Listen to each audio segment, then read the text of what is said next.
70 اور 80 کی دہائی میں اس کی شہرت اور دولت کا اتنا چرچا تھا کہ شہزادیاں اور شہزادے ان کے ساتھ ایک کپ کافی پینا اپنے لیے اعزاز سمجھتے تھے۔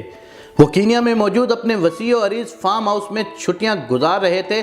ان کی کم سن بیٹی نے آئس کریم اور چاکلیٹ کی خواہش کی۔ انہوں نے اپنا ایک جہاز بوئنگ 747 بما عملہ پیرس بھیجا، جہاں سے آئس کریم خریدنے کے بعد جنیوا سے چاکلیٹ لے کر اسی دن جہاز واپس کینیا پہنچا۔ اس کے ایک دن کا خرچہ $1 ملین تھا۔ London, Paris, new York, Sydney سمیت دنیا کے 12 مہنگے ترین شہروں میں اس کے لگژری محلات تھے۔ انہیں عربی نسل گھوڑوں کا شوق تھا۔ دنیا کے کئی ممالک میں اس کے خاص استبل تھے۔ اس کی دی ہوئی طلاق آج تک دنیا کی مہنگی ترین طلاق سمجھی جاتی ہے، جب اس نے $875 ملین اپنی امریکی بیوی کے منہ پر دے مارے اور اسے طلاق دے دی۔ اس کی ملکیت میں جو یاٹ تھی وہ اپنے دور کی سب سے بڑی یاٹ تھی، جو اس وقت بادشاہوں کو بھی نصیب نہ تھی۔ اس یاٹ میں 4 ہیلی کاپٹر ہر وقت تیار رہتے، جبکہ 610 افراد پر مشتمل خدام اور عملہ تھا۔ وہ یاٹ بعد میں ان سے برونائی کے سلطان نے خریدی، ان سے ہوتے ہوئے ڈونلڈ ٹرمپ تک پہنچی۔ ٹرمپ نے $29 ملین میں خریدی۔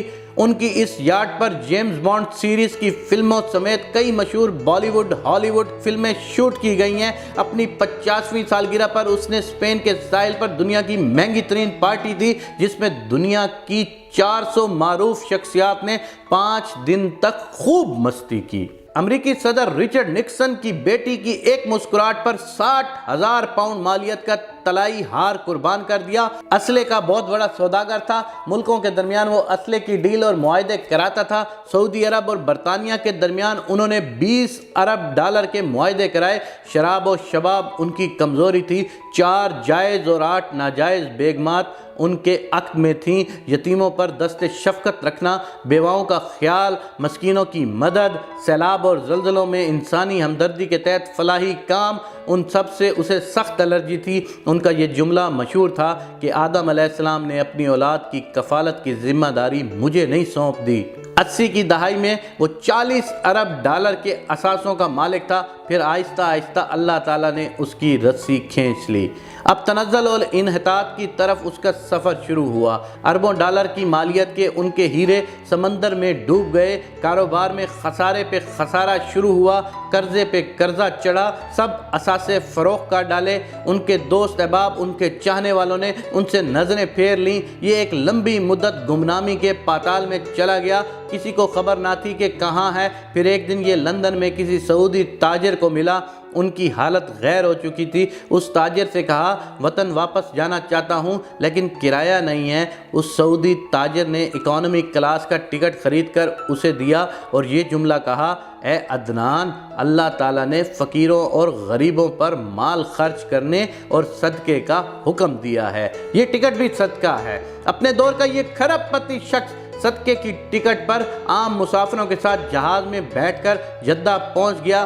اس عرب پتی تاجر کا نام عدنان خاشقجی تھا۔ یہ عرب نژاد ترکی تھا۔ اس کی پیدائش مکہ مکرمہ میں ہوئی تھی۔ اس کا والد شاہی طبیب تھا۔ یہ شخص ترکی میں قتل ہوئے صحافی جمال کا چچا تھا۔ 2017 میں ان کا انتقال ہوا۔ میں نے جب اس شخص کی زندگی کا مطالعہ کیا، یقین کیجئے میں ہل کر رہ گیا۔ اللہ تعالیٰ کے انصاف پر میرا ایمان مزید پختہ ہو گیا۔ یاد رکھیں، آپ جتنے بھی طاقتور ہیں، آپ جتنے بھی ثروت مند ہیں، اللہ تعالیٰ کے آگے بہت کمزور ہیں۔ اپنی دولت اور طاقت کو کبھی بغاوت کے لیے استعمال نہ کرنا۔ خداوند کریم سے یہ دعا ہے کہ مجھ سمیت میرے دیکھنے والے جتنے لوگوں کے دلوں میں کوئی ایک خاک کے ذرے کے برابر بھی کبھی کوئی اپنے بارے میں طاقت کا گمنڈ ہوا ہو، میرے پاک پروردگار اس کو معاف فرما دے۔ میرے پاک پروردگار ہمیں اپنا ہمیشہ عاجز بندہ رکھنا، جس طرح تو نے اس عرب کھرب پتی بندے کے ساتھ کیا، ہمارے ساتھ کبھی مت کرنا۔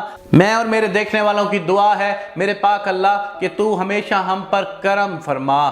آمین یا رب العالمین۔